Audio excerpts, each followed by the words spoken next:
Sometimes the darkest moments come from the most unexpected places. A hospital bed with a tube in your chest, unable to breathe, unable to move, unable to open your eyes. But you can hear everything, every single sound around you. And the voice you hear is your son's voice saying, "Doctor, I want to sign a DNR form for my father. Do not resuscitate. If his heart stops, don't intervene." This is me, Richard Crawford, 68 years old, living in Denver, Colorado. And that voice belongs to my son, Martin. And in that moment, I understood with absolute clarity. My son wanted me to die. If you want stories like this, please subscribe to the channel. I share stories like this every day about real people and real betrayals. Sometimes one day changes everything. A pain, a phone call, an ambulance ride that alters your entire world. My name is Richard Crawford, and I'm 68 years old, living in Denver, Colorado, a beautiful city with mountains and clean air. I'm retired after working 35 years as an electrical engineer for Lockheed Martin in the defense industry, which was a good job with a good salary and a good retirement. My wife Linda died 3 years ago in November 2020 from COVID, a terrible disease that took her quickly after just 2 weeks in the hospital on a ventilator, and then she was gone. 51 years of marriage, 51 years together since we were high school sweethearts who got married in 1969 when I was 19 and she was 18. And then I was left alone for 3 years in a silent, empty house with an empty bed and morning coffee by myself. Martin was my only son, 44 years old, married with 2 children, living in Denver close by, just 15 minutes away. Was he a good son? I thought so, with monthly visits, sometimes every 2 weeks, and phone calls asking, "Dad, how are you?" And "I'm fine, son." And "Do you need anything?" And "No, everything's fine." It all seemed normal and ordinary, like a good son would be. But that day, March 12th, 2023, everything changed forever. It was a Sunday morning at home while I was making breakfast with eggs and ham and toast, just a normal morning. Then suddenly, there was pain in my chest, sharp pain, as if someone was squeezing my heart, like squeezing an apple. My knees buckled and I fell to the kitchen floor, the cold floor, unable to breathe with my chest aching and my left arm going numb. I knew what this was. A heart attack. I grabbed the phone with trembling hands and called Martin because he was the first person I thought of, my son who lived close by and could help. "Hello?" Martin's voice sounded sleepy because it was Sunday morning at 9:30. "Martin," I said with a hoarse voice. "Dad, I think I'm having a heart attack." "What?" Martin woke up instantly. "Dad, where are you?" "At home in the kitchen. I fell. My chest hurts so much," I managed to say. "Okay, Dad. Stay calm. Don't move. I'm calling an ambulance right now. Keep the phone in your hand and talk to me," he said. Okay, son," I replied. I could hear Martin calling 911 on another line, saying, "Emergency. My father's having a heart attack. The address is..." 5 minutes felt like it, but maybe it was 10 minutes when the doorbell rang and paramedics arrived. 2 young, professional people. "Mr. Crawford, can you hear us?" one asked. "Yes," I said barely. "When did the chest pain start?" they asked. 10-15 minutes ago," I replied. "We're taking your blood pressure. Stay calm and try to breathe," they instructed. They attached an EKG with small stickers on my chest, and the machine made fast beeping sounds. "Myocardial infarction," one of them said. "STEMI. We need to go immediately." They put me on a stretcher and loaded me into the ambulance with sirens and lights and speed. We went to Denver Health Medical Center, the nearest hospital with a large emergency room. The doors opened to bright lights and doctors and nurses rushing around. "Mr. Crawford, can you hear us?" someone asked. "Yes," I answered. You're having a heart attack and the cardiology team is getting ready. We'll stabilize you and then take you to the cath lab, they explained. Needles and IV fluids and cables were everywhere, cables coming from every direction. The pain decreased a little as the medications started to take effect. Does he have family? Someone asked. My son Martin is coming, I said. 10 minutes later, Martin arrived running and out of breath, saying, Dad, while grabbing my hand. My God, Dad, are you okay? I'm managing, son, I replied. What did the doctor say? He asked. A young doctor named Dr. Phillips came over and asked, Are you family? I'm his son, Martin Crawford, he replied. Dr. Phillips here. Your father had a heart attack, a STEMI, which is the serious type, with a blockage in the left main coronary artery, so we're taking him to the cath lab immediately to place a stent through angioplasty, the doctor explained. Is it dangerous? Martin asked. Every procedure carries risk, but if we don't do it, that's more dangerous. Your father is stable now, but we need to move quickly, Dr. Phillips said. I understand. Please do it. Do whatever is necessary, Martin agreed. They put me on a stretcher to go upstairs through the elevator and corridors to the catheter laboratory. There were bright lights and big machines and screens everywhere. Mr. Crawford, we're going to sedate you and give you medication to relax, they said. A needle went into my arm with warmth spreading through my body. Then came darkness. Not complete darkness, but gray. A blurry gray. I could hear sounds like distant voices as if I were underwater. Guide wire in. Balloon inflating. Stent deploying. I don't know how long it lasted because time didn't exist. There was only gray. Then there was movement as the stretcher moved to another room, a different room. We're taking him to ICU, intensive care, where we'll monitor him throughout the night, someone said. The intensive care unit was a serious place for serious patients. There was a bed, a soft bed, but everything around it was cables and machines and screens with constant beeping sounds. The sedation continued and I was sleeping, but not fully asleep, more like a half-sleep, awareness under sedation, where consciousness exists but control doesn't. I couldn't open my eyes or move my hands or speak at all. But I could hear because my ears were working. And in that moment, that terrible moment, I heard something that froze my blood. Martin's voice saying clearly, Dr. Phillips, I want to fill out a do not resuscitate form for my father. I froze inside because my body was already frozen since I couldn't move. But now my soul froze too. DNR, do not resuscitate. I knew what that meant because it's a medical term that everyone knows.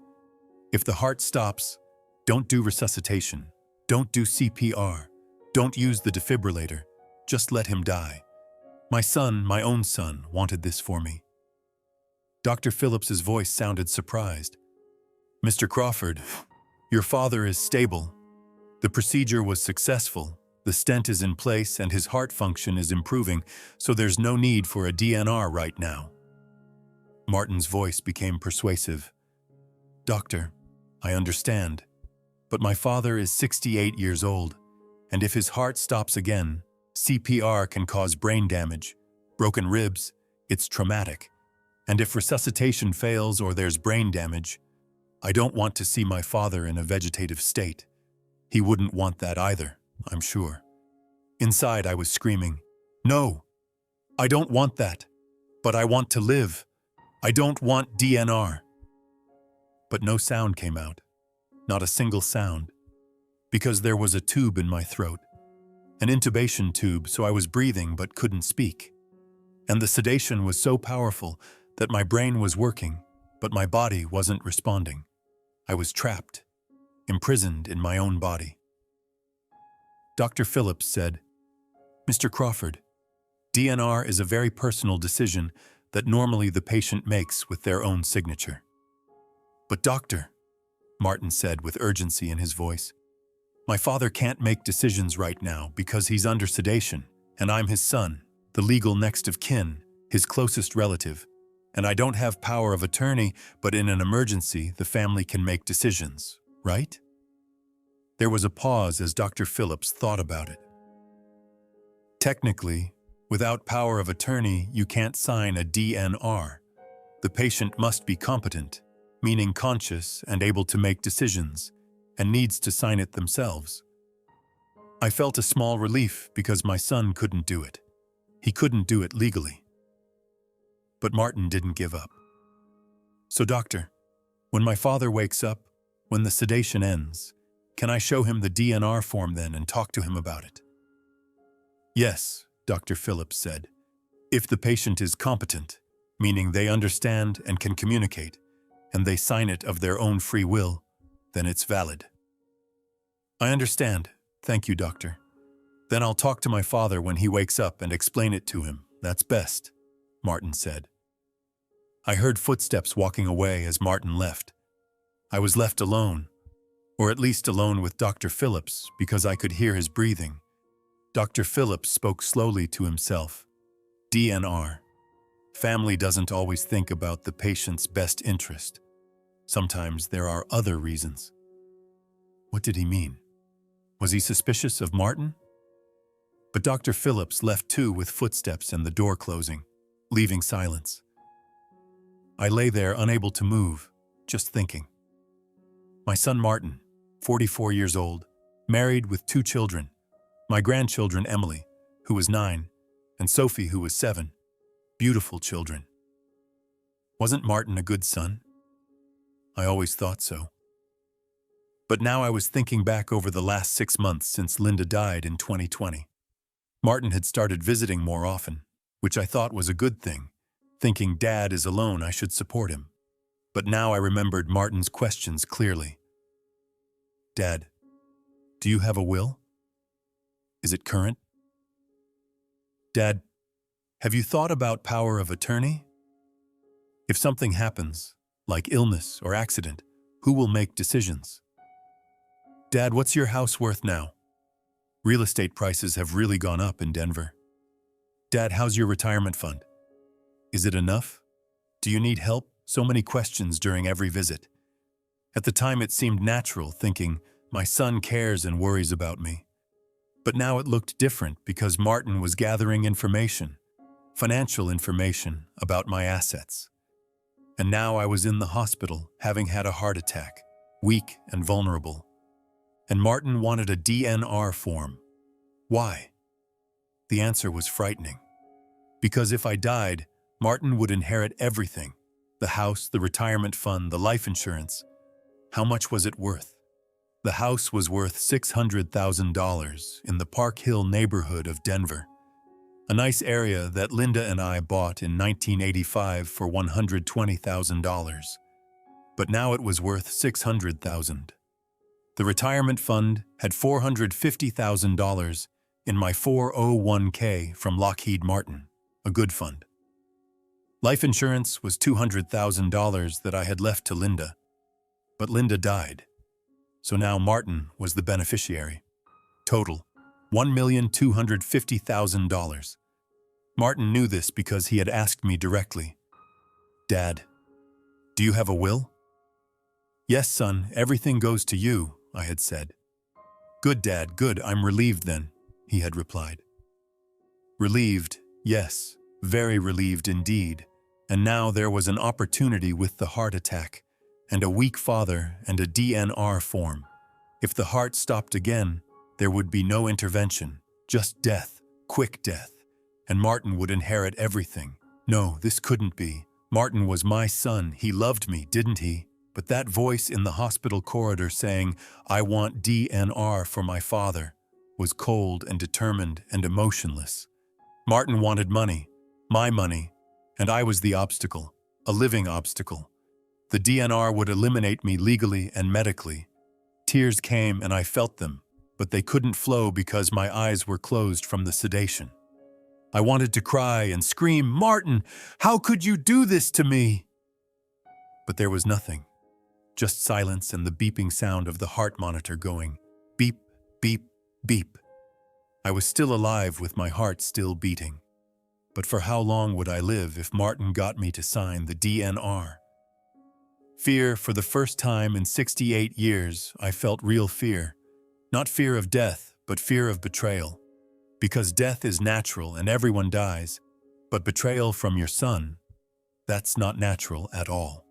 Time passed, though I don't know how long, because under sedation, time is strange, slow, very slow. Sounds came from nurses and doctors doing checks and measurements and medications. Vital signs stable. Oxygen saturation good. Cardiac rhythm normal. I was doing well and my heart was recovering. But Martin was waiting for the DNR. Then a different voice came, a woman's voice, young and soft. "Mr. Crawford, my name is Sarah, and I'm your nurse. I'm going to check your vital signs," she said. Gentle hands checked my pulse and blood pressure. Blood pressure is good, pulse too, but... She stopped. Why did she stop? Sarah whispered as if to herself. "Mr. Crawford, are you sleeping?" I couldn't answer or move. Sarah came closer. "Mr. Crawford, can you move your fingers?" My fingers? I tried with all my strength. My right hand, index finger, moved just a little, maybe a millimeter. But it moved. Sarah's whisper was excited. "You can hear me, can't you?" "Yes. Y-E-S." I moved the finger again. Sarah leaned in very close and whispered in my ear. "Mr. Crawford, I need to tell you something very important," she said. Sarah's voice was low and careful, speaking secretly. "Mr. Crawford, your son Martin asked Dr. Phillips for a DNR form, do not resuscitate. And I know you may have heard, because patients under sedation sometimes hear." I heard. Yes, every word. Sarah continued. "I've been a nurse for 12 years, 7 years at this hospital, and I've seen families make wrong decisions about patients. Sometimes the family really thinks about the patient's best interest. But sometimes there are other reasons. Financial reasons, inheritance, insurance, the house," she explained. "And in your case, Martin was very insistent, asking for DNR very quickly, before you were even stable. This seemed strange to me," she said. "So I wanted to ask you directly, if you're conscious, if you can make decisions, then your opinion matters. Your opinion is the only thing that matters," she continued. She paused, waiting for an answer. "Mr. Crawford, listen very carefully now. If you don't want the DNR form, if you want to live, if you want to fight, move your finger twice," she instructed. Twice. Okay, I could do that. With all my will and all my soul, I moved my finger once, then twice. Sarah sounded relieved. I understand, Mr. Crawford. Thank you. Now I'm going to give you 2 options. First option, I do nothing. The sedation continues, you keep sleeping, and Martin will be there when you wake up to show you the DNR form and try to convince you to sign it. Maybe he'll convince you, maybe he won't," she explained. Second option, I reduce the sedation and wake you up completely. We remove the tube if you can breathe on your own, and you speak for yourself with Dr. Phillips, with me, with Martin, and you make your own decision about the DNR clearly," she continued. "But the second option is harder, because waking up will hurt. The tube is uncomfortable. Your chest will ache. You'll feel tired. But you'll be conscious and in control," she said. "Which do you want?" "Move your finger once for the first option, twice for the second option," she said. I didn't even think about it. Twice, definitely twice. I moved my finger once, then twice. Sarah said, "Second option. I understand. You're brave, Mr. Crawford. I'm giving you 2 minutes while I reduce the sedation." Her hands adjusted something, an injection into the IV. "This is an antagonist that reduces the sedation effect. It works slowly over 2 or 3 minutes," she explained. Sarah moved away but stayed nearby, watching me. Time passed. 30 seconds, then a minute. Then I felt something in my fingers and toes. I could move them, small movements, but movements. My arm could bend slightly. My eyelids were heavy, but I could control them. I opened them slowly, and everything was blurry at first. Lights, bright lights that hurt my eyes, so I blinked. Focus came slowly. Ceiling, white ceiling with fluorescent lamps. I turned my head with heavy movement because my neck muscles were stiff. The room was an ICU room with machines and screens showing green lines and beeping sounds. And there was Sarah, a young woman maybe in her 30s, with short brown hair and blue scrubs and a kind face. She smiled. "Welcome back, Mr. Crawford. You've returned." I wanted to speak, but there was a tube in my throat, a large intubation tube that was uncomfortable. I gagged reflexively. Sarah said calmly, "I know the tube is uncomfortable. I'm calling Dr. Phillips to remove it. But first, something very important." She leaned in and looked into my eyes seriously. "Mr. Crawford, your son Martin asked for a DNR form.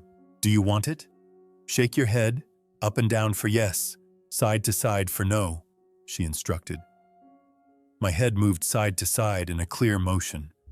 No, definitely no. Sarah said, "I understand, very good. Now I'm calling Dr. Phillips, and Martin is here too, waiting outside. Should I call him in as well?" I stopped to think about Martin, my son, my betraying son. Did I want to see him and talk to him? Not yet, but eventually I would have to confront him. I nodded my head up and down. "Yes, call Martin too." Sarah said, "Okay, get ready, Mr. Crawford. This will be difficult. I'll be back in 5 minutes." Sarah left with quick steps through the door. I was left alone with the machines and beeping sounds. I thought quickly about what to say to Martin and how to confront him. I had the tube, so I couldn't speak yet, but I could write and make signs. That would have to be enough. The door opened and Dr. Phillips came in with Sarah behind him, and Martin was there too. Martin stopped when he saw me, shocked. "Dad! You're awake. Your eyes are open." He ran to my side and tried to hold my hand. I pulled my hand back because I didn't want him to touch me. Martin looked confused. "Dad, what's wrong?" Dr. Phillips intervened. "Mr. Crawford, can you hear us?" "Nod your head." I nodded yes. "Good. Very good. Now we're going to remove the tube, but you need to be careful because you'll cough, which is normal. Take a deep breath and get ready," he instructed. I nodded yes again. Dr. Phillips turned to Sarah. "Prepare." Sarah came to my side with gentle hands. "Mr. Crawford, I'm removing the tube on 3. 1, 2, 3. She pulled quickly, and the tube came out from my throat, which felt strange and empty. I coughed and coughed hard because my throat was sore and raw. Sarah gave me water. Small sips. I drank the cold water that felt good. I took a breath, my own breath, a deep breath. "Can you speak?" Dr. Phillips asked. I tried and sound came out, a hoarse voice. "Yes." "Excellent. What's your name?" he asked. "Richard. Richard Crawford," I replied. "What year were you born?" he continued. 1955, 1955, I answered. "What day is today?" he asked. March 12th, I think, 2023, I said. "Correct, very good, Mr. Crawford. Your consciousness is full and you're competent," Dr. Phillips confirmed. Martin was excited. "Dad!" Thank God. I was so worried. I turned to him and looked at him for a long time. Martin was my son, 44 years old, medium height with brown hair going a bit white, wearing glasses and a suit as if he'd come from work.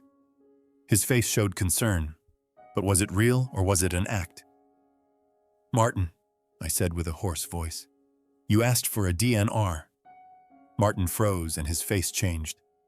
Dad, how did you? I heard, I said. I was under sedation, but I heard everything. Martin's face went white and his mouth fell open. Dad, you heard? Every word, I said, as my voice grew stronger because anger was giving me strength. You told Dr. Phillips I want a DNR form for my father so he won't be in a vegetative state. Dr. Phillips intervened. Father Mr. Crawford, you really heard this? Yes, doctor. Awareness under sedation where I couldn't move but I could hear, I explained. Dr. Phillips turned to Martin with a stern look. Son, Mr. Crawford. Your father was conscious and could hear, and you asked for a DNR. Martin went on the defensive. Doctor, I was just thinking about my father's best interest. If his heart stops again. No! I shouted, and my voice came out strong. No, Martin! You weren't thinking about my best interest. You were thinking about something else. Dad, what are you saying? I love you. Of course I was thinking about your best interest, he protested. I laughed bitterly. Martin, the last 6 months after Linda died, you visited very often and asked so many questions. Dad, do you have a will? Dad, what's your house worth? Dad, how's your retirement fund? So many questions, I recounted. At the time it seemed normal, but now I understand. You were gathering information about money and assets, I said. Martin's face turned red. Dad, this is ridiculous. I was worried about you and your financial situation. No, Martin, you were worried about your own financial situation, I said. Sarah intervened softly but firmly.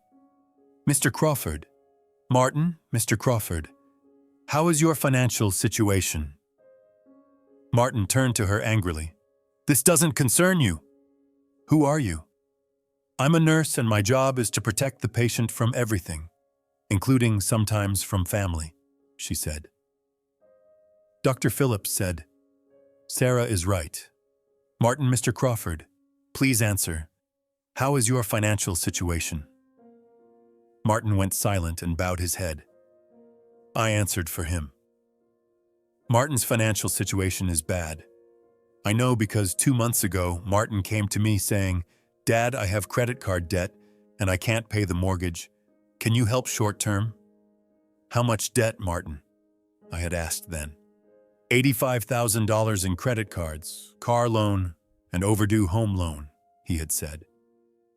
How much help do you need? I asked. $15,000 for emergency payment, he said. I gave it. I wrote a check for $15,000 saying, be careful from now on, son. Learn money management, I explained. Dr. Phillips looked at Martin. Is this true? Martin nodded. Yes, but since then I've been very careful and cut expenses. Did the debt go away in 2 months? $85,000 with $15,000? I challenged. Martin stayed silent. No, I said. The debt is still there because $15,000 is just a drop in the ocean. And you thought, Dad is old, 68, his wife died, he's alone and depressed. Maybe he'll die soon and I'll inherit? I continued. But I didn't die because I was healthy. Still healthy except for the heart attack, I said. And then the heart attack came. An opportunity, the hospital, weak father, DNR form. If the heart stops again, there's no intervention, just death, quick death, and inheritance, I concluded. Isn't that your plan, Martin? Isn't that what this is? I demanded. Martin collapsed, literally collapsed with his knees buckling as he sat on the floor crying. Dad, I'm in terrible shape. I could lose the house to foreclosure. My wife Ashley wants to divorce me because of the debts. The girls Emily and Sophie, I love them so much, but I can't support them, he sobbed. And I thought your money, your assets could help me and solve everything, he admitted. But I didn't want you to die. I swear, the DNR was just a precaution in case you got very bad, in a vegetative state, so you wouldn't suffer, he claimed. Lies, I shouted. Lies, Martin. Because Dr. Phillips said I was stable and recovering and didn't need a DNR, but you wanted it immediately because you don't want to wait. You want a quick solution. Martin was crying. Dad, please, I'm sorry, so sorry. I did something terrible. Forgive me. Please forgive me. I looked at him, my son sitting on the floor crying and begging. Inside me there were two feelings. On one side was pain, the pain of betrayal because my son tried to sell me out. On the other side was love, still love, because he was still my son, my flesh and blood. But was love enough? Does love forgive betrayal? Dr. Phillips spoke. Mr. Crawford, Richard. Mr. Crawford, the decision is yours. Do you want a DNR? No, I said firmly. Absolutely not. I want full code with full intervention, and if my heart stops, do everything including CPR and defibrillator, everything. Understood. I'm recording it as full code, he confirmed. And Martin has no say in medical decisions. None at all, I added. Dr. Phillips looked at Martin. You heard. Your father is clear, and you have no say. Martin nodded, defeated. Sarah said gently, Martin, Mr. Crawford, it would be good if you left now because your father needs to rest. Martin stood up slowly and looked at me. Dad, can we see each other again and talk? I don't know, Martin. I don't know right now. Please go, I said. Martin left through the door with his head bowed like a defeated man. Dr. Phillips said, Mr. Crawford, you're a very strong man. Awareness under sedation is rare and frightening, but you fought and protected yourself. Thanks to Sarah, I said. She saved me by reducing the sedation and waking me up. Sarah smiled. It's my job, Mr. Crawford, to protect patients from everything. Thank you, Sarah, really. You saved my life, I said with gratitude. 2 days passed, and it was March 14th, 2023, a Tuesday. I was still in ICU, but I was doing well, very well, with a strong heart and normal rhythm and good oxygen. Tomorrow we're moving you to a regular room, Dr. Phillips said, and 1 more week in the hospital, then home. Good. I want to go home, I replied. Martin came every day and stood at the door asking, Dad, can I talk to you? No, I said every time, not yet. Martin would leave looking sad and defeated, but I was making other plans. I picked up the phone and called my lawyer, Frank Morrison, who had been my lawyer for 20 years, a man I trusted. Frank, this is Richard. I'm in the hospital. I had a heart attack, I said. Richard! My God, are you okay? He asked with concern. I'm okay and I'm recovering, but Frank, there's something urgent. Can you come to the hospital? I need to change my will and cancel my power of attorney, I explained. Your will? But Richard, your will leaves everything to Martin. You want to change it? He asked. Yes, Frank, I want to change everything and remove Martin's name so nothing goes to him, I said firmly. Frank paused. Richard, this is a serious decision. Martin is your son. Did something happen? Yes, Frank, a lot happened. Can you come tomorrow afternoon? I asked. Of course, Richard. I'll be there at 2 with the documents, he agreed. Thanks, Frank, I said. The next day, Wednesday, Frank arrived at exactly 2 o'clock wearing a gray suit and carrying a briefcase with a serious face. He was 55 years old, an experienced lawyer. Richard, he said while shaking my hand, you look good. I was expecting worse. I'm strong, frank, and resilient. Sit down and let's talk, I said. Frank sat and opened his briefcase, taking out a notebook and pen. Tell me, Richard, what happened with Martin? He asked. I told him everything. The heart attack, the ambulance, the hospital, the sedation, Martin's voice, the DNR request, Sarah's help, waking up, and the confrontation. Frank listened silently while taking notes, and finally he spoke. "Richard, this is elder abuse, a legal crime, and you could file a lawsuit in court," he said. "I don't want a lawsuit, Frank, because it takes too long and is too stressful. I just want to protect myself and my assets from Martin," I explained. "I understand. Then we need a will change, power of attorney cancellation, and living will arrangement, which will protect you," he said. "Yes, that's what I want," I confirmed. Frank prepared his pen. "Okay, Richard, new will. Who will your assets go to?" I thought about it. Who would get everything when I had no family left since Linda was dead, and Martin had betrayed me and there were no other children? "Charities," I said. "Denver Children's Hospital and American Heart Association. Split it 50-50. "Denver Children's Hospital and American Heart Association in equal shares, understood," Frank noted. "And Martin gets nothing, zero," I emphasized. "Zero definitely. I'm writing it down," he confirmed. "Power of attorney needs to be canceled." "Who should it be now?" he asked. "You, Frank, I trust you," I said. "Thank you, Richard, I accept. Medical power of attorney too?" he asked. "Yes, both financial and medical, both of them," I confirmed. "Understood. What about living will?" he continued. "Full code with no DNR, never DNR. Do everything including intervention and CPR and defibrillator. Fight for life," I instructed. "Full code. I'm writing it down. Anything else?" he asked. I thought about it. "Yes, funeral arrangements. Martin shouldn't organize it. You should, Frank, or Sarah, the nurse who helped me so much, and I trust her." "What's Sarah's last name?" he asked. "I don't know, but I can find out. She's a nurse in ICU at Denver Health," I said. "Okay, we'll find her. Funeral arrangements will be Frank Morrison or Sarah, not Martin," he confirmed. "Correct," I agreed. Frank wrote everything down as pages filled with legal words and binding terms. "Richard, do you want to sign these documents?" he asked. "Yes, now immediately," and I said. "We need witnesses, 2 witnesses and a notary. Is there a notary at the hospital?" he asked. "Ask Sarah, she'll find one," I suggested. Frank left and returned 10 minutes later with Sarah and another nurse named Denise. "Richard, the witnesses are here. Time to sign," Frank announced.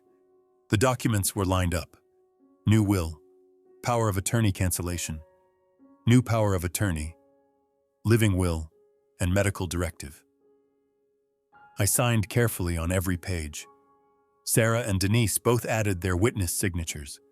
The hospital notary stamped everything to make it official and legal. "Done, Richard. The new will is active and the old will is canceled," Frank confirmed. I felt relief for the first time in 3 days. Real relief. "Thanks, Frank. Thank you so much," I said. "You're welcome, Richard. But will you tell Martin?" he asked. "Yes, I'll tell him, but not yet. First I need to recover and go home. Then I'll call Martin for a formal meeting at your office. And that's when I'll tell him," I explained. "I understand, and I'll be ready," Frank agreed. Frank left, but Sarah stayed. "Mr. Crawford," Sarah said, "you're brave, very brave. You protected yourself." "Thanks to you, Sarah, because you woke me up and noticed Martin's strange behavior," I said. "It's my job," she said simply, "but I'm happy I could help." "Sarah, I want to ask you something," I said. "Ask," she replied. "Funeral arrangements, when I die. Can you organize it with Frank?" I asked. Sarah was surprised. "Me? But we've only known each other a few days." "Yes, but you did the right thing for me and took a risk because Martin could have complained. But you still woke me up," I explained. "So I trust you because I can trust someone like you," I concluded. Sarah's eyes filled with tears. "Thank you, Mr. Crawford. Yes, of course I'll organize it. I'm honored." "Thank you, Sarah," I said with gratitude. I stayed in the hospital 3 more days before moving to a regular room outside ICU. Martin came every day and waited at the door asking, "Dad, please, let's talk." "No, Martin, go away," I said. "Dad, how long? How long will I wait?" he asked. "I don't know. Now go," I replied. Martin left every day defeated and sad. But I wasn't sorry. Not sorry at all. March 19th, 2023, was a Sunday when I was discharged from the hospital after 1 week. Frank picked me up in his car. "Ready, Richard?" "Very ready, Frank. Let's go home," I said. We went to my home in Park Hill, Denver, Linda's home, a home full of memories. It was a silent house, but a peaceful house. Frank helped me get inside, and I sat on the couch. "Thanks, Frank. I can manage now." "Are you sure?" "Do you need help?" he asked. "No, I'm fine. You go because your family is waiting," I said. Frank left, and I was alone at home for the first time since the hospital. I looked around at the photographs, pictures with Linda, young Linda, middle-aged Linda, old Linda. All of them were beautiful moments of happiness. And were there any pictures with Martin?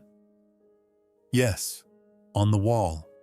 Baby Martin, child Martin, young Martin at graduation and at his wedding. Those were happy moments back then.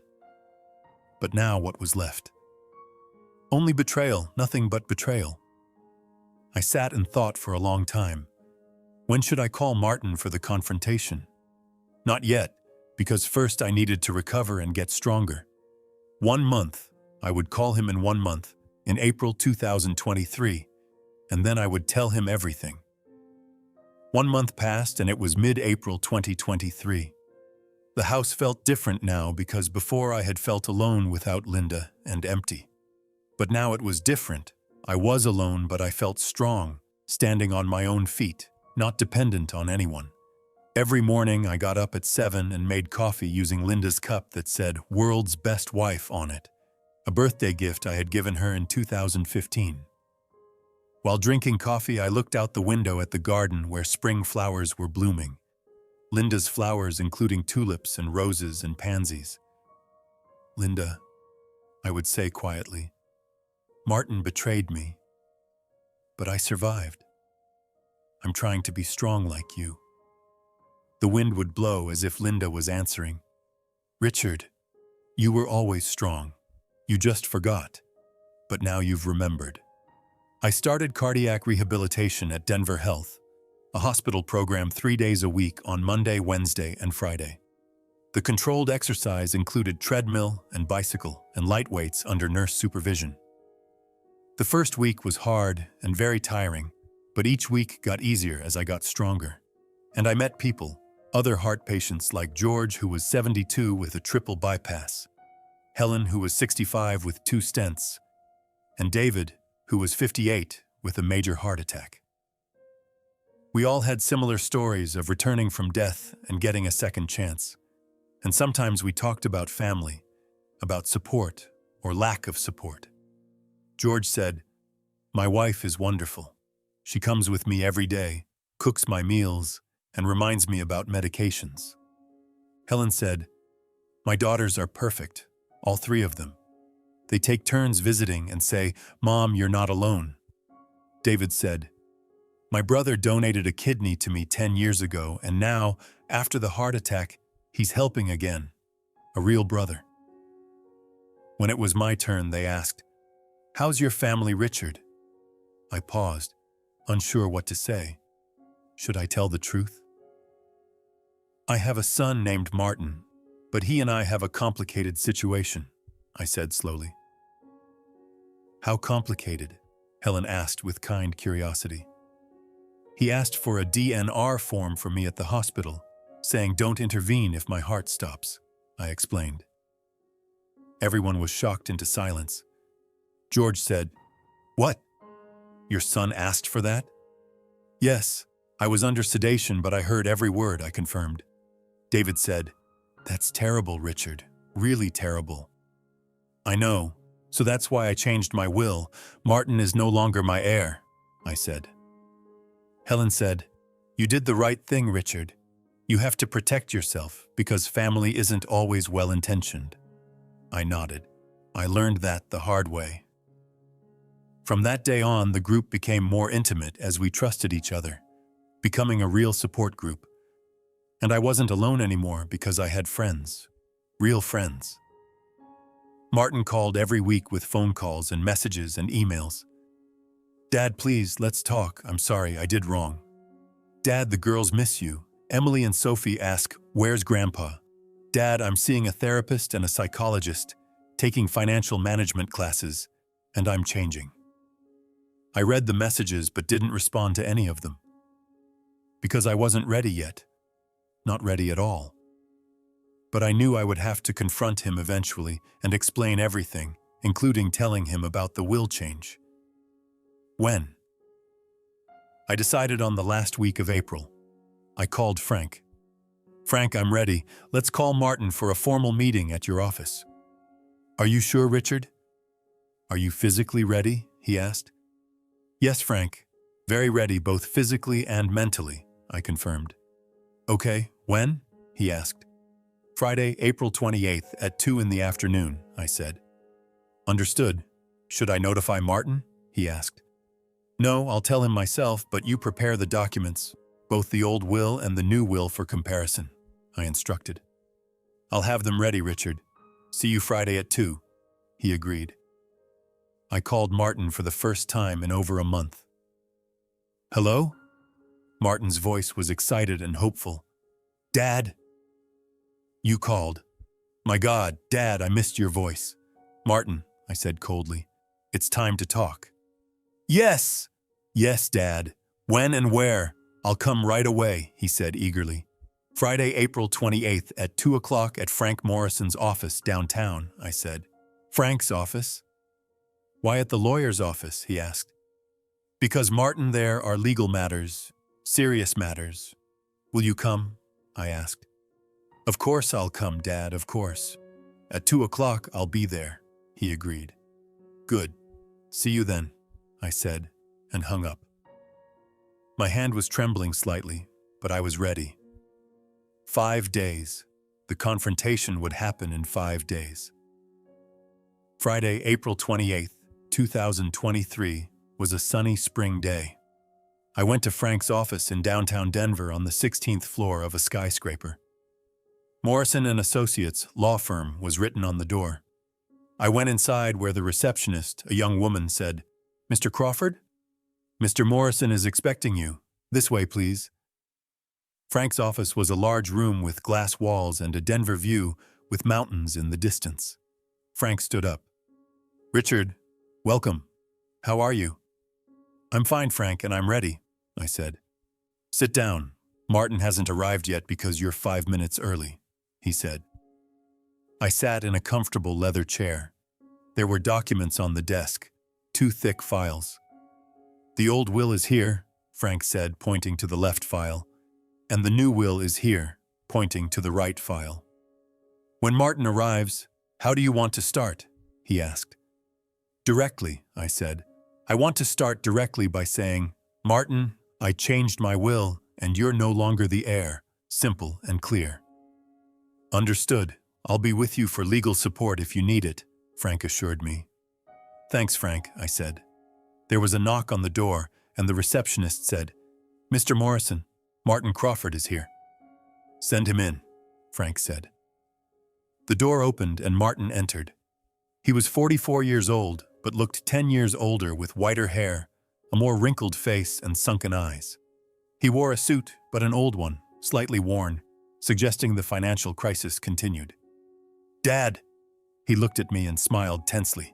It's so good to see you. It's been a month. How are you? Sit down, Martin, I said without smiling, staying cold. Martin's smile faded, and he sat down across from me on the other side of the desk. Frank also sat at the head between us. Martin, Frank said, your father requested this meeting because there are important matters. Please listen. Martin nodded. Of course I'm listening. I looked at him for a long time. My son. My betraying son. Martin, I said slowly. 1 month ago, on March 12th, I had a heart attack. I know, Dad. It was a terrible day and He started. Be quiet and listen, don't talk, I commanded. Martin fell silent. The ambulance came and took me to Denver Health Emergency Room with a heart attack. STEMI, serious, I recounted. They took me to the cath lab and placed a stent, successful procedure, then to ICU intensive care, I continued. They gave me sedation, a sedative, and I slept, but not completely. It was a half-sleep, awareness under sedation, I explained. And you came. My son came, which I thought was good, I said. But you talked to Dr. Phillips and I heard every word, I stated. Martin's face went white. Dad, Shut up! My voice rose for the first time. I said, be quiet and listen. Martin stayed silent with his hands clenched into fists, tense. You said, Doctor, I want a DNR form for my father. Do not resuscitate.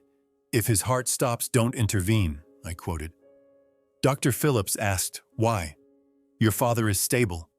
And you said, but my father is 68 years old, and if you do CPR, there could be brain damage or a vegetative state, and I don't want to see my father like that, I continued.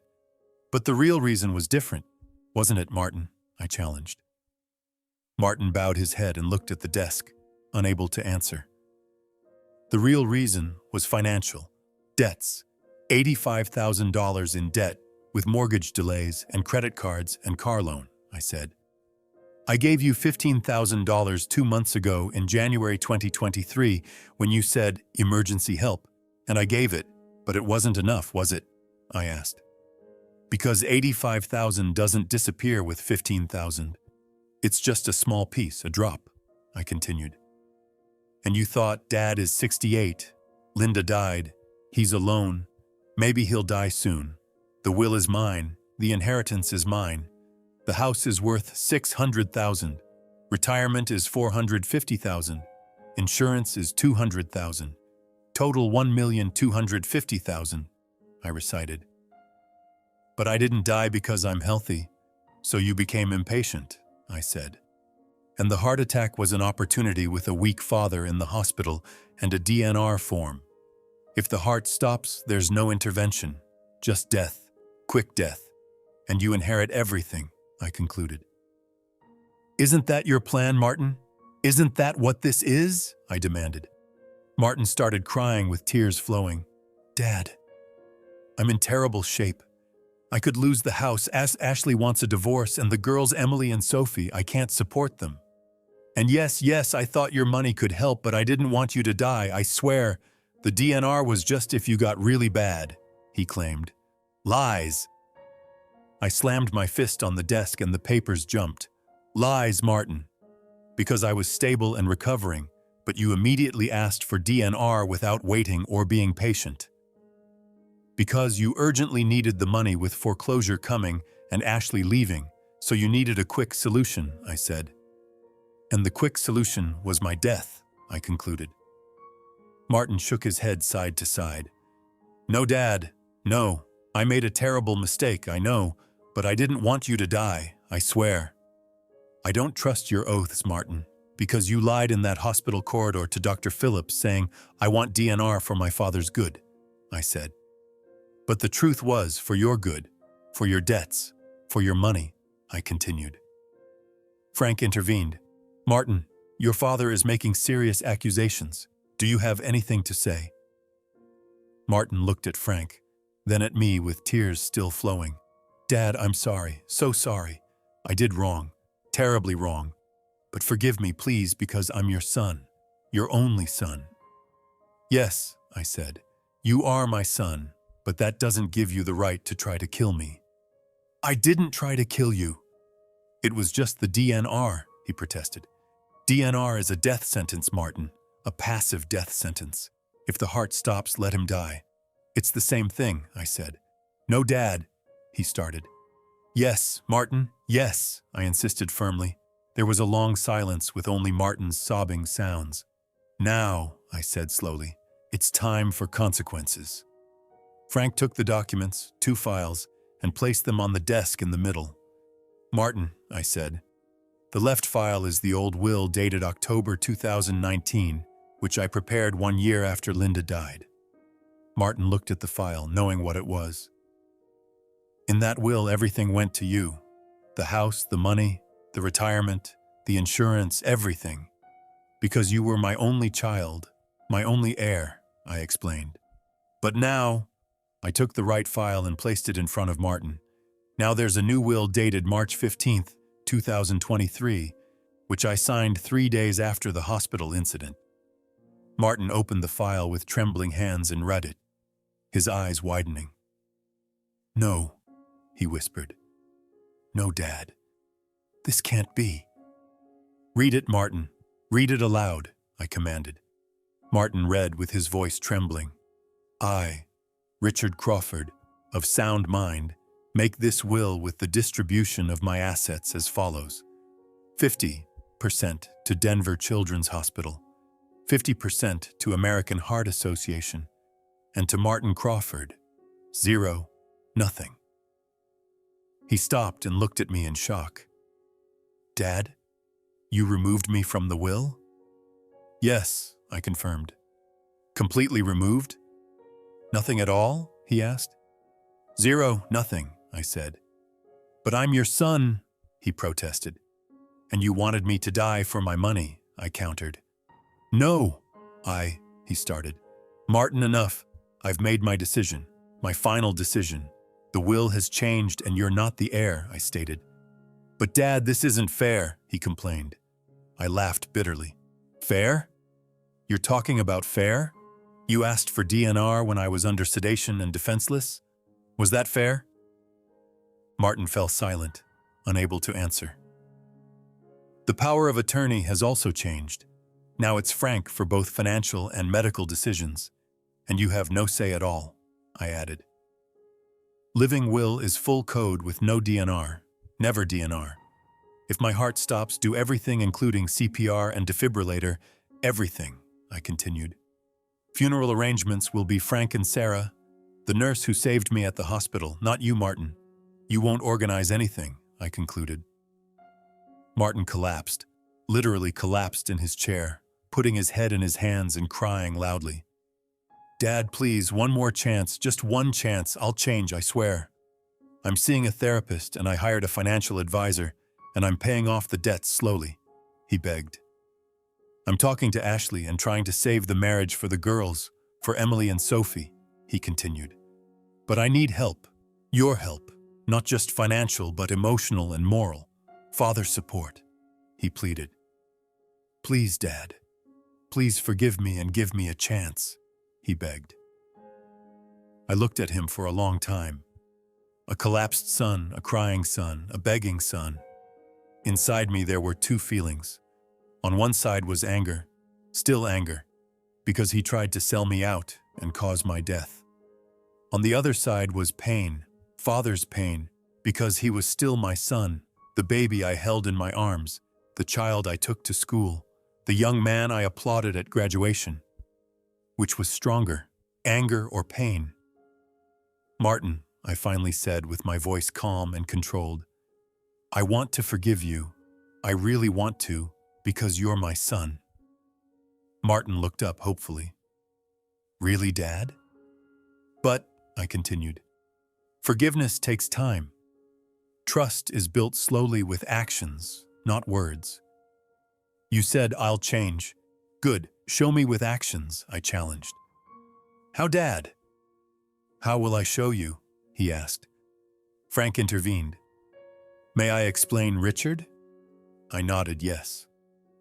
Frank turned to Martin with his professional lawyer voice. "Martin, your father is offering a conditional proposal." "Conditional?" Martin asked.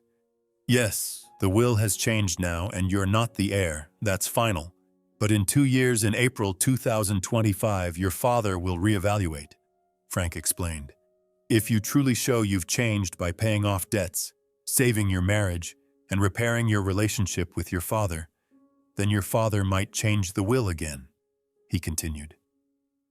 "How much?" Martin asked. "How much would I get back?" Frank looked at me questioningly. 10%, I said. Only 10%, approximately $125,000. The remaining 90% goes to charities. 10%?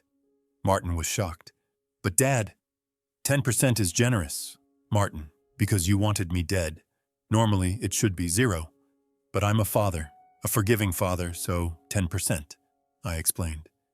Take it or leave it. The choice is yours, I said. Martin thought for a long time before speaking. What are the conditions, Dad? What do I have to do? 1, I said, pay off the debts completely. $85,000 in 2 years. I don't care how. Get a second job, cut expenses, eliminate luxury spending, but pay it off. 2, save your marriage with Ashley through therapy and marriage counseling. Work at it because Emily and Sophie need 2 parents since divorce harms children, I continued. 3, see me regularly twice a month for meals, visits, and conversation, but never discuss money, only family, relationships, and love, I added. 4, let me see my grandchildren Emily and Sophie because I want to see them and be their grandfather, and you don't block it, I said. 5, continue therapy with a psychologist for at least 2 years because, Martin, you don't just have financial problems, you have emotional problems and character problems that need real change, I concluded. These are the 5 conditions. If you don't do all of them, the 10% disappears and it stays 0, understood? I asked. Martin nodded slowly. Understood, Dad. 5 conditions. I'll do them. I swear I'll do them. I don't believe in oaths, Martin. I believe in actions. 2 years, show me, I said. I will show you, Dad. I promise, he said.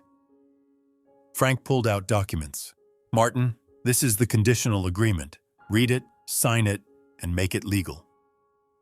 Martin read every word carefully, then signed with trembling hands. 1 copy is yours, Frank said. 1 copy is your father's, and 1 copy stays with me. Martin took his copy, folded it, and put it in his pocket. Is there anything else? He asked. Yes, I said. 1 last thing. A DNR form. Martin tensed. What do you mean? I pulled a paper from my pocket and placed it on the desk. This is a DNR form for you, but a different kind of DNR. Different how? He asked. Yes. Do not contact. You don't call me for 2 years. I'll call you when I want to visit, but you don't come on your own initiative, I explained. Because, Martin, we need boundaries and distance.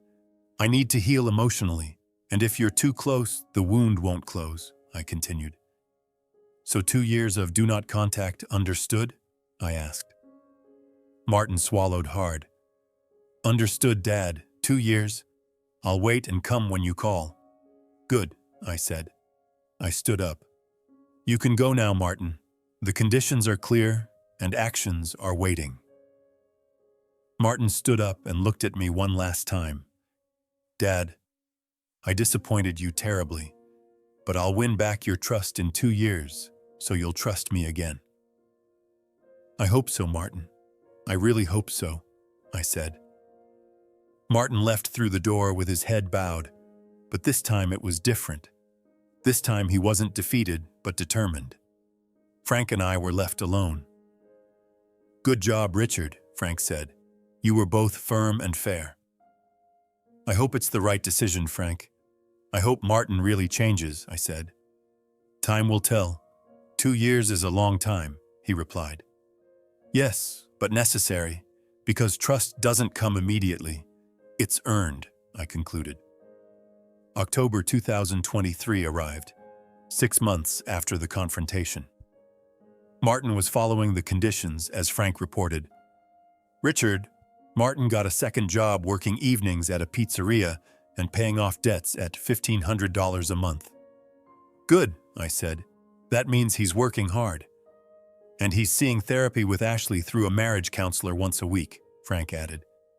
Is the divorce canceled? I asked. Not yet, but Ashley is waiting and said Martin is changing. I'll watch, Frank reported. I see. She's giving him a chance. Good, I said. And Martin asks about you every week saying, how's my father? "Can I see him?" Frank said. "Not yet, Frank. I'm not ready yet," I replied. "Understood, Richard," he said. But I wanted to see my grandchildren, Emily and Sophie, because 2 years had passed since I'd seen them, between COVID and Linda's death and the heart attack and the Martin crisis. 2 years was a long time, and Emily was now 11 years old while Sophie was 9. I called Frank. "Frank, tell Martin I want to see Emily and Sophie on Saturday afternoon at Washington Park at 2 o'clock. "Will Martin come?" he asked. "No, just the girls and Ashley if she wants, but not Martin," I specified. "Understood. I'll tell him," Frank agreed. Saturday, October 21st, arrived at Washington Park on a sunny autumn day with yellow, red, and orange leaves. At 2 o'clock, I entered the park by the lake and sat on a bench.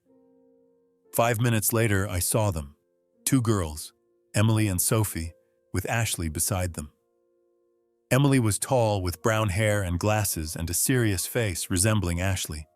Sophie was short with blonde hair and freckles and a cheerful face resembling young Martin. They ran to me shouting, "Grandpa!" both at once. "Grandpa Richard!" They hugged me tightly with small arms around my neck. My eyes filled instantly. "Girls, my beautiful girls, I missed you so much." "We missed you too, Grandpa, so much," they said. Ashley came over with a tired smile. "Richard, hello. It's good to see you." "You too, Ashley. How are you?" I asked. "Managing. Tough times, but we're walking through them," she replied. "I heard Martin is working hard." "That's good," I said. "Yes, he really is working and changing slowly, but changing," she confirmed. "Good. That's good for the children," I said. I sat on the bench with Emily on my right and Sophie on my left, while Ashley sat on another bench across from us. "Grandpa," Emily said, "your father was sick with a heart attack. Are you okay now?" "I'm fine, sweetheart. Very fine. My heart is strong and the doctors treated me very well," I assured her. "We were scared, Grandpa, because Dad said Grandpa's in the hospital, and we were afraid we wouldn't see you," she said. "No, sweetheart. I'm fine, and now I'm here with you," I said. Sophie asked, "Grandpa, why didn't we see you for a long time?" 2 years is very long. How could I explain this to an 8-year-old child? "Sophie, sweetheart, sometimes adults have problems, complicated problems, and solutions take time, but now it's better, and I'll spend more time with you, I promise," I said. "Really, Grandpa?" she asked. "Really. Every week on Saturday afternoon with you for park and ice cream and play. Everything," I promised. They both clapped. "Yay! Grandpa, every week." We spent an hour at the park talking and laughing and playing on the swings and seesaw and slide. I felt like I was 8 years old again, young, energetic, and happy. Ashley watched and smiled, a real smile. "Richard, thank you. The girls missed you so much." "I missed them too, Ashley, very much," I said. "And Martin is very sorry and talks about you every day asking, 'Will my father forgive me?'" she said. "I don't know, Ashley, time will tell, but his effort is there and I notice it, which is good," I replied. When we said goodbye, the girls hugged me again. "Grandpa, next Saturday?" "Yes, next Saturday, same place, same time," I confirmed. "Yay!" they cheered. They left waving and I waved back. I sat on the bench for a long time as the sun was setting and the lake turned crimson and beautiful. I thought about Martin and Emily and Sophie and Ashley. Family, complicated family, broken family, but slowly healing, maybe. 2 more years until April 2025, and then the final decision about whether Martin would get 10% or 0. I didn't know yet, but there was hope, small hope. April 2024 arrived, 1 year after the confrontation. Martin was following the conditions as Frank's reports showed. "Richard, Martin has paid off 80% of the debts, $68,000 with $17,000 remaining. One more year and he'll pay it off, I said. And his relationship with Ashley improved. The divorce is canceled and the marriage continues, Frank reported. Good. That's good for the children, I said. And therapy continues regularly with the psychologist, he added. Is Martin ready to see me? Frank asked. I thought about it. 1 year had passed. A long year, where Martin had worked hard and changed. Was it time for a meeting? Okay, Frank. Arrange it. A meeting with Martin, but in a neutral place like a restaurant, a public place without you for the first meeting, I said. Understood. When? He asked. Next Saturday at noon in Cherry Creek, a good quiet restaurant, I specified. I'll arrange it, Richard, he agreed. Saturday, April 13th, 2024, arrived at noon at 12 Restaurant. I entered the nice, modern, clean, and quiet restaurant. Martin was already there, waiting at a corner table by the window. He saw me and stood up. Dad, you came. Thank you. Sit down, Martin, I said. We sat across from each other as the waiter came and we ordered food and drinks. Then there was silence. Strange silence between father and son, who felt like strangers. Martin spoke first. Dad, how are you? How's your health? I'm fine. My heart is strong. I exercise, I eat healthy. I'm good, I replied. Good, very good. I was so worried after the hospital, he said. I looked at him. Really, Martin? Were you really worried? Martin bowed his head. I know it's the wrong question, but Dad, now I really am worried. If you don't believe me, I understand. But it's true. Tell me, Martin, 1 year, what changed? I asked. Martin took a deep breath. Everything, Dad. Everything changed. The debts. I'm paying them off with a second job at the pizzeria from 6 p.m. to midnight. It's tiring, but money is coming in at $2,000 extra monthly, he explained. The mortgage is current and credit cards are 80% paid. 1 more year and I'll be completely clean, he continued. Ashley is staying with me and we're seeing therapy once a week. It's hard, but it's working, and the relationship is improving, he said. The girls are happy. Emily and Sophie see you every Saturday, and they're so happy saying Grandpa is the best, he added. And I'm seeing my own therapy with psychologist Dr. Carmen, where we talk about why I made that mistake and why money became so important, he explained. And I learned that I was looking for value in the wrong place with money and status and possessions. But real value is in relationships, in family, in love, he said. And you, Dad, tried to teach me this, but I didn't listen because I was blinded by money, he admitted. But now I see clearly. Money is necessary, yes, but it's not the most important thing. Family is most important. Love is most important. Relationships are most important, he concluded. I listened to every word carefully. I saw something different in his eyes.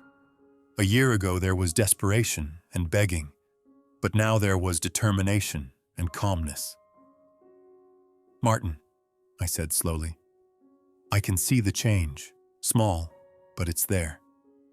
But Martin, trust is built slowly. It's destroyed quickly, but built slowly, I explained. 1 year is good, but not enough. 1 more year until April 2025, and then the final evaluation, I said. I understand, Dad. 1 more year. I'll wait and keep working, he agreed. The food came and we ate in silence, but it was peaceful silence, not uncomfortable silence. Finally, Martin asked, Dad, can I ask something? Ask, I said. Nurse Sarah who saved you, Frank mentioned her. Where is she now? Do you see her? He asked. Yes, I said. I see her. Sarah and I are friends. Good friends. What do you mean? He asked. Sarah now works in Colorado Springs at a new hospital, but we talk once a week on the phone and sometimes face-to-face for coffee or meals, I explained. Is it romantic? Martin was surprised. I laughed. No, Martin, not romantic, just friends, good friends. She understands me and I understand her, and we share stories and support each other. After your mother, for the first time I'm really talking to someone with real conversation like I used to with Linda, I said. That's good, Dad, very good. Don't be alone because friends are important, he said. Yes, Martin, friends are very important, I agreed. When we parted, Martin extended his hand. Dad, thank you for today. Meeting and talking felt really good. I shook his hand for the first time in a year. It felt good for me too, Martin. Again in a month? He asked hopefully. In a month, yes, but Martin, the do not contact still applies. You don't call, I call you, I reminded him. Understood, Dad. I'll wait, he agreed. He left walking out with straight posture and confidence. I sat a bit longer drinking coffee and thinking. Martin was changing, really changing. But was it enough? I didn't know. One more year until April 2025 for the final decision. Epilogue. The final decision. April 2025 arrived, 2 years after the confrontation. Today was decision day, the final decision about whether Martin would get 10% or 0. Frank's office again in the same room with glass walls and Denver view with distant mountains. Frank, me, and Martin were all there. Frank spoke. Richard, Martin, today marks 2 years. The conditional agreement period has ended, so now Richard will make the final decision. Martin looked at me tensely but calmly, ready. Martin, I said, 2 years, a long 2 years. Did you follow the conditions? Frank? Frank opened his report. Martin Crawford, debts, completely paid off, $85,000 with 0 debt now. Martin nodded. I paid it off, Dad, completely. 2 years at the pizzeria was hard, but I did it. Ashley? I asked. Frank said, the marriage continues with 2 years of therapy. The relationship is stable with no divorce. Martin added, Ashley and I are good, Dad. Not perfect, but good. And the children are happy. That's what matters. My grandchildren? I asked. Emily and Sophie saw you every week for 2 years without missing once.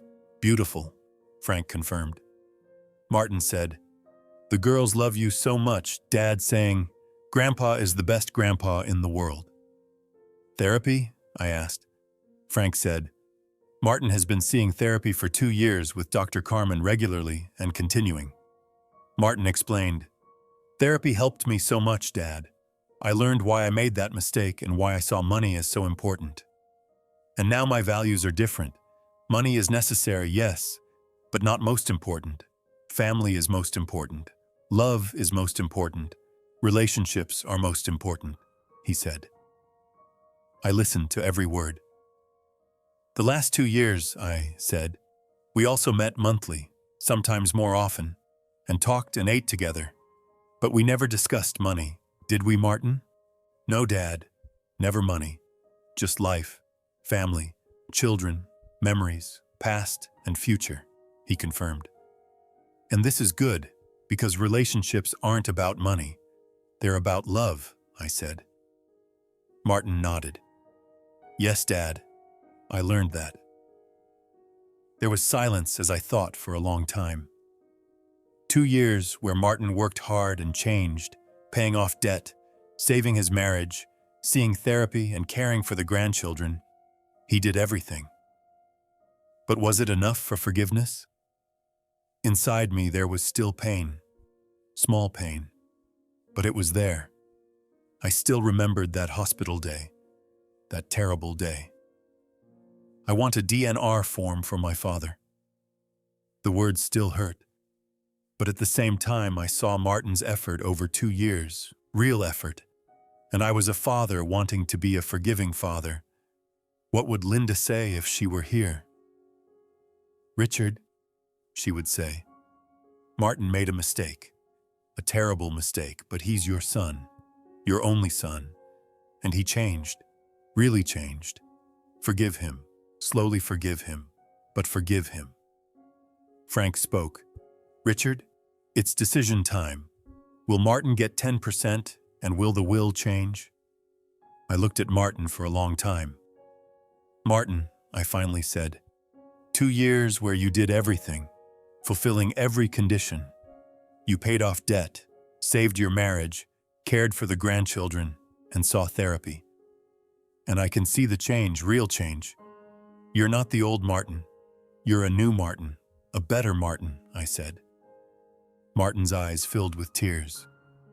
Thank you, Dad. But, I continued, I haven't forgotten that day in the hospital with the DNR.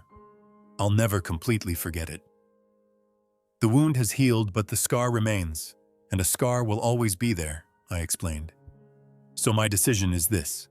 Yes, 10%. The will change and you'll get 10%, I announced. Martin cried out, Really, Dad?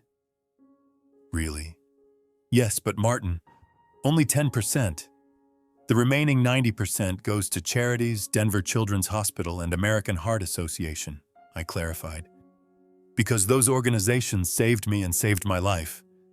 And they're saving other lives too, I explained. You get 10%, approximately $150,000, which is enough for a down payment on a house and an education fund for the children. But not luxury. Just enough, I said. Martin cried, Dad, even 10% is too much. I don't even deserve the right to wait. But thank you. Thank you so much. I stood up and Martin stood up too. I extended my hand and Martin looked surprised, then took my hand. I pulled him into a hug for the first time in 2 years. A real hug. A father-son hug. I love you, Martin. I always have and I always will. But trust is earned, and you earned it slowly, but you earned it, I said. Martin was crying on my shoulder. I love you too, Dad, and I'll never disappoint you again, I promise. I know, son, I know, I said. Frank smiled. Beautiful, very beautiful. Now let's prepare the documents for the new will with 10% to Martin and 90% to charities. When do you want to sign, Richard? Frank asked. Tomorrow, Frank. Come to my house tomorrow and bring the documents so I can sign at home. And Martin should be there too, so we sign as a family, I said. Understood, Frank agreed. Today is May 2025, and I'm 69 years old. I'm still in Denver in my own home, Linda's home, in Park Hill. I'm healthy, very healthy, with a strong heart and no problems 2 years after the heart attack. I do regular exercise and healthy eating and take medications with doctor checkups, everything. And I'm happy for the first time in over 3 years, truly happy. My relationship with Martin improved. Not perfect, but good. And we see each other once a week for meals, visits, and playing with the grandchildren. I see Emily and Sophie every week on Saturday afternoon at the park for ice cream, movies, and the zoo, spending time together. Emily is 13 now, and Sophie is 11, growing up fast. But they're still my girls, my grandchildren. Ashley is doing well, and the marriage continues because Martin changed, and Ashley saw it, saying, Richard, he's not the old Martin. The new Martin is much better. Good, I say. That's good for the children. Sarah is still in my life as a friend, a good friend, living in Colorado Springs. But we talk once a week on the phone and sometimes face-to-face for coffee or meals. Richard, she says, you're a very brave man. That day in the hospital you fought and you won. Thanks to you, Sarah, because you woke me up and saved me, I reply. It was my job, she says simply, but there's pride in her eyes. And sometimes I think about Linda, my wife, my soulmate. Linda, I say quietly, Martin betrayed me, but I forgave him, slowly forgave him, but I forgave him. Would you be proud? The wind blows in the garden where Linda's flowers sway, as if Linda is answering. Yes, Richard, I would be proud because you were a strong father, but also a forgiving father, and balancing both is wisdom. I smile. Thank you, sweetheart. You're always my guide. This is my story. Richard Crawford, 69 years old, who had a heart attack, faced his son's betrayal, but survived and stayed strong. The lessons I learned are clear. Family isn't always trustworthy. Sometimes the people closest to you can hurt you the most. But forgiveness is possible when real change happens. Protect yourself legally with proper documents, wills, power of attorney, living wills, because these protect you when you're vulnerable. Trust your instincts. If something feels wrong, it probably is, and don't ignore warning signs. But also remember that people can change with real effort and time and accountability, and sometimes giving a second chance is the right thing to do. Not immediately, not easily, but slowly and carefully, with clear conditions and boundaries. I gave Martin a second chance, and he earned it through 2 years of hard work and real change. Was it the right decision?